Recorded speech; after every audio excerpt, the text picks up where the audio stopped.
talk about that just for a quick second. When Brian just said how the crowds have become so much bigger in Cardiff and um, Saudi Arabia and Puerto Rico, how they really gave the wrestlers their energy and their admiration and their appreciation. Why can't we do that here? What's going on in the U.S. where we act like we too good to get up and cheer and clap and enjoy ourselves? Like, why does the WWE superstars or just wrestlers period gotta go outside the country to feel appreciated for the things that we're doing by putting our bodies on the line, and you want to sit on your hands as if you don't really care, So that's something that really needs to be thought about in the U.S. But other than that, man, I don't want to go too long. Other than that, yeah, give it an A for backlash. Yeah, man, I think we're spoiled with the familiar. You know what I'm saying? When we see a lot of these stars a lot and we have access to them, they become less valuable whenever the WWE and entertainers go to other countries. Even rappers and singers, when they go to other countries, they're not there all the time. So the appreciation for them being there is greater. And they show greater appreciation, man. And you can see it in some of these matches when WWE goes overseas. The next event is in Saudi Arabia. I will see how that crowd is going to interact. But man, that crowd in Puerto Rico was off the hook. Every time, I think one of my favorite things about that entire crowd, and I would give the event Backlash an A. I would give it an A. It really hit on all cylinders for me. I don't think that there was one bad match in this whole entire lineup. And obviously there was a couple of, hits and misses, a couple of mistakes. But other than that, man, the entire event was good from top to bottom. Bianca and Io Sky was an instant classic. I knew that match was going to be good. And Io, surprisingly, Io got a huge pop. LP, we talked about it last podcast. You was like, is Io good? Is she really good? Did you not hear that crowd? Yeah, that's because they don't like us over there. Man, they hear us.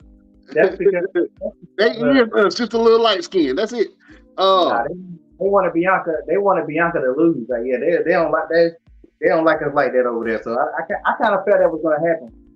I felt like that was going to happen. But I mean, it was good for Io Sky. I think now they're probably going to push her a little bit for probably she may be the person to beat Bianca. I still don't think she got much of a character.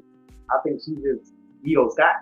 Like, they don't really see much of her character. But right, if she gets the belt, how would she?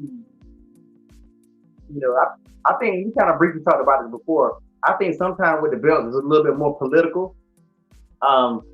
Bianca is a great fit because not only is she black, she's very positive. She tours a lot, yada yada yada. But she's had the belt for a while. So if somebody like Io Sky get the belt, she's gonna tour over. I don't think she don't seem to speak English that great. She speaks a little bit, but she's kind of like Oscar. She don't really speak it fluently. So it'll be interesting what they decide to do. That's why I think they keep the belt in certain people's hands now. Like, it's more political than it used to be. I think it's extremely more political than it used to be, and that's why certain people only get the belt versus others. Yeah, I mean, obviously there's some politics to that and businesses too, like who's going to really push the product forward, man. Bianca is definitely a great representative for the WWE. She's probably the biggest babyface on the brand. Men and women alike, she's probably the biggest babyface on the brand. And for her to be as dominant as she has been on Monday Night Raw, and now she's on SmackDown. So I'm interested to see how the SmackDown crowd reacts to that, and if Bianca is going to reinvent herself, or if she's still going to be the same, champion that she's been.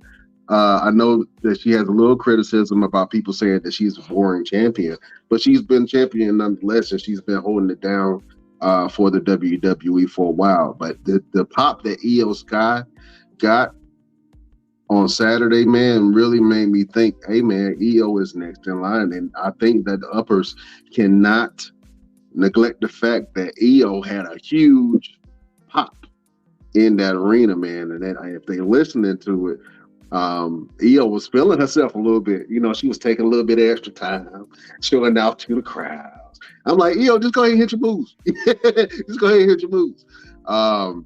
But overall, I thought that match was really good. What did you think about the Bianca Belair versus EO Sky match, LP? Oh, I thought it was real good. It surprised me because, like I said, I don't know that much about Io Sky, so I didn't think it was gonna be a squash match, but I didn't really know what to expect. But I thought the pacing was great. You know, using Bianca's strength versus Io's mobility, and I mean the way they did it was a good match. Like damage control has really been holding that girl back since she's been there. Like